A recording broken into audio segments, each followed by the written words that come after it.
My dad wants my kids, by user particular tax 3579. So I 27fm no contact with my dad and have been for about 5 years. I had him blocked on everything except email until a few weeks ago. I never checked my email, but on a whim I was looking through and stumbled on an email he sent me a little over a month ago. In the email he basically demanded that I talk to him and work out our differences. He essentially talked to me like I was 10 and he can just order his way back into my life. Then in the same email he threatened me, saying if I don't speak to him he's going to take me to court for grandparents' right to get access to my kids. On one hand I'm floored and so shocked that he thinks talking to me that way will make me want him back in my life. But on the other hand it's hilarious because I don't have any kids. Nor do I want them. What a clueless, useless, garbage person. Edit to add. I'm thinking he's assuming I have kids because I was engaged when I cut contact. Edit 2. Thanks everyone for the support. Y'all rock. I decided not to reply, but I'm saving the email in case I ever need it. I'm not going to encourage him to take me to court, but if he does I'll absolutely update. Update, entitled Step Monster got herself banned from my wedding, by user DrujiBoogie42. Original, entitled Step Monster got herself banned from my wedding. I want to thank everybody who took the time to read and / or comment on my previous post. It's been a tough week, but it's always great to know that people care. I haven't been able to reply to every comment, but I will try to address some in this update. This might get a little long. I'll start off by saying that me and Jane are going NC with my dad and SM. We haven't really spoken to either of them since the incident, and I don't plan on being the one to reach out. Any communication between us is being handled by my younger sister. She's completely on our side, but will remain in low contact for the time being. I've decided to adopt Jane's way of dealing with people she cares about, forgive what's apologized for, but never forget. Basically, if Dad or SM ever truly understand what they did wrong and sincerely apologize, we're willing to forgive them, even if begrudgingly so. But we will never ignore, or let them forget, what they did to our family. And for the time being, neither of them will be allowed near Luke, our baby, and any other kids we may have in the future, even if we do forgive them. As for the rest of my family, I read a lot of comments suggesting that I post pictures of Luke's face, as well as the nanny cam footage. I'm not very active on social media, but even if I was, I'm not comfortable exposing my injured preschooler like that, especially given that nothing on the internet ever truly goes away. I also decided not to share the pictures with my family unless truly necessary. I should probably mention that while my family adores my dad, most of them aren't very fond of SM. She had 2 failed marriages prior to meeting my father, the first of which resulted in my stepbrother, and he cheated on his then girlfriend to be with her. My family loved that girlfriend, and disliked SM right away. Not only has she been controlling and manipulative since the beginning, she's also tried to force her way into the family matriarch role by any means possible. Taking over planning duties for every family event was her favorite way to do it, because of all the attention and compliments that come with it. The main reason why I hated these parties growing up was because she'd always find a way to make everything about her, including Christmas and mine and my sister's birthdays. The rest of the family felt neutral about it, but they never liked her. With Luke, it was different. Most of my relatives didn't meet him until COVID restrictions got looser, and by then he was 2 years old. He's a bright and genuinely lovable kid, and there weren't really any other small children in the family, so everyone immediately started cooing over him. The way I see it, SM got upset that Jane and Luke were accepted by my family so easily compared to her experience, and that's why she resents them both, but I can't confirm that. She was also mad that, aside from not being the planner, she would have absolutely no involvement in the wedding party. She tried to pressure us into letting her officiate. One of Jane's best friends was offered that role a year ago, making stepbrother my best man. He wasn't interested, and I'd already gotten my best friend, or asking her sister's daughter to be our flower girl. We'd promised Jane's 3-year-old niece, also her sister's daughter is 15 and doesn't know us. She also tried to convince us to let my dad walk Jane down the aisle, since her father's gone, but her eldest brother, the BIL I mentioned in the first post, had already been enlisted. SM was disappointed that my family wasn't as involved in the wedding as Jane's, and kept making comments about how that would never happen if we put her in charge. All of that being said, there is nothing that can excuse being that awful to a child, especially if it really is the petty jealousy that I suspect. Because I haven't spoken with my father, my sister has been keeping me updated on what he's been up to. As I found out through her, the story my dad and SM told the rest of the family completely erases Luke's injury and the abuse charges. It insinuates that me and Jane banned them because we got annoyed with SM and decided to take it out on my dad as well. Because most people already disliked SM, explaining what actually happened that night wasn't hard, and most of the relatives that I actually wanted at the wedding have apologized and are berating my dad as well. The people that didn't believe us, as well as those saying we overreacted, have been told they are not welcome in our home anymore.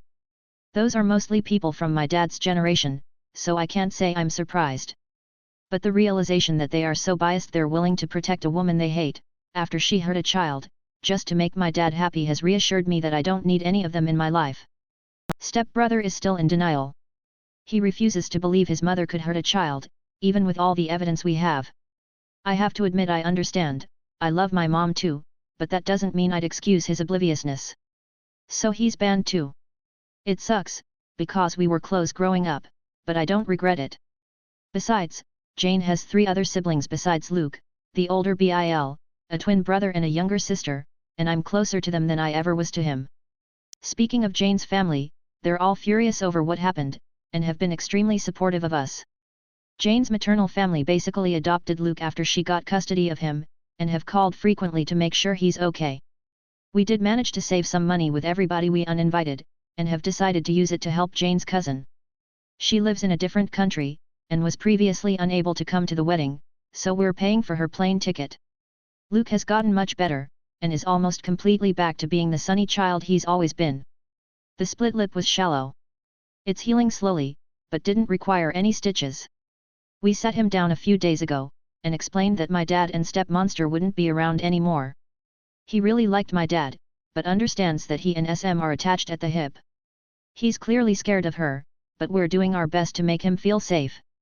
Me and Jane have reassured him that he is family, we love him, and no one will ever change that. I'm not too worried about Dad or SM trying to show up at the wedding, but we've alerted the venue and given them pictures just in case they try anything. Better safe than sorry. Some people brought attention to the fact that SM is a hypocrite for saying Luke isn't family. I agree, for obvious reasons. Her main excuse for pretty much everything she does is that she doesn't feel like my family welcomes her. Dad has been guilting me to take part in everything she plans by reminding us of that for as long as I can remember. The way he continues to make excuses for her without realizing this is basically a case of the pot calling the kettle black, except Luke actually is family, is what has made me accept that, while I will always love my dad, it's not healthy or safe for me and my family to be around him anymore. It hurts to know my son won't have his only remaining bio-grandfather in his life, but he has 2 amazing step-grandpas to make up for it. For now, I'm sad, but satisfied with how things have turned out. I don't like to complain about my life. It's a mess, but a beautiful one. I love my fiancé, I love my kids, and I'm lucky enough to love my job. We're happy. I'm not letting anyone ruin that. To whoever was annoyed at my censorship, when posting on Ida didn't work out, Jane suggested I make the writing less explicit. I'm not used to Reddit yet, so I might have overdone it a little bit. I hope this is my last update on this story, but I'll keep you posted. Again, thank you for all your love and support. Best wishes to all of you. I'm simply done with her, by user say Dandungri18. So KL, 26, is my, 26, ex-best friend. She was a terrible friend. She dropped out of my wedding a week before with a ton of lies to and about me to others, and we caught her in those lies, which is why I no longer talk to her. That and sleeping with / ghosting the best man doesn't help either. However, this story takes the cake. She would constantly ask me for drives and money, and I'd help her because she was my best friend and a single mom of my goddaughter. Heck! I bought them both all new stuff when their basement apartment flooded. I babysat her child every day for free because I was on maternity leave anyways. I would do anything for them despite having 2 kids of my own, one being autistic. So my wedding day came. And it was an hour before it was to start. I was in my dress. Everything set up. 2 hours from home. And I get this text. Hey so C, her ex, needs me to come pick up P, her daughter. Can you drive me? Also, if not, can I borrow $50 for a taxi? I was livid. She knew it was my wedding day and I was hours away, so I sent back. Hey K, no. I can't do either. I'm getting married in an hour. And left it at that. Then I turned off my phone and we had the wedding. It was beautiful and everything was perfect, especially my hubby. I turned on my phone after getting home and there was 17 missed calls and this message from K: I don't appreciate you doing absolutely nothing for me or P ever. You're a terrible friend who can't even help me in my time of need and I am sick of it. You could have put your wedding on hold to help your friend and instead you care more about yourself. I hope you have a good life because I will no longer be in it. I was livid. Done nothing for them? WTF. I did everything. In the following days I got tons of messages from other friends and her ex telling me what a terrible friend I was and how could I ignore a medical emergency. I was never told it was a medical emergency. None of the messages or voicemails had said that.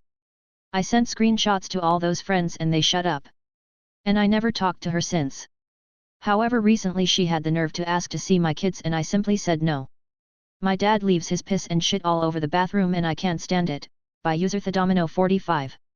I swear to God, my dad gets on every last nerve of mine the way he acts like just because he pays for this house nobody else lives here. My father, a grown-ass man by the way, has been leaving the toilet unflushed, piss all over the toilet seat, and piss in the shower for as long as I've been alive and I'm sick of it. I told my mom to talk to him about it because if I did I'd be disrespectful.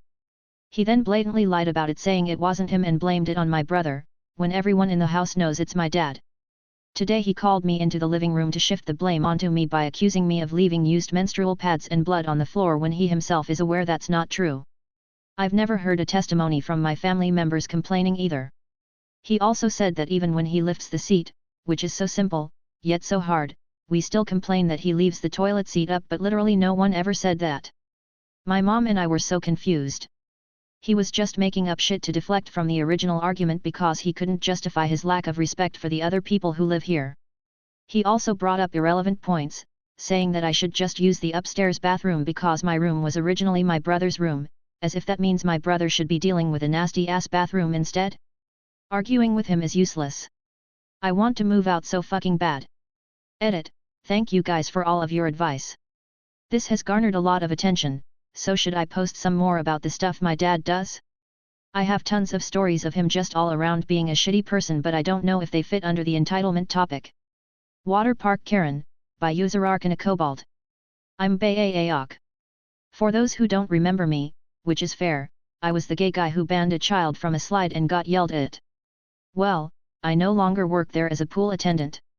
I am now a fully certified lifeguard. But that's beside the point. Here's some context. At the water park we have a spot called Zero Depth, because the deepest it gets is 2 feet. Zero Depth also has a small slide, about 5 feet long, and it levels out into the deep end. So, there are always troublemakers, but these specific two were very annoying. I told them both to not go down head first, because it's a safety hazard, and one of them listened. The other, not so much. So when he came back I said to him, "HRY, sorry buddy, but you can't go down the slide anymore today." The kid poured then went down the stairs. Then I see him talking to his mom in the hot tub.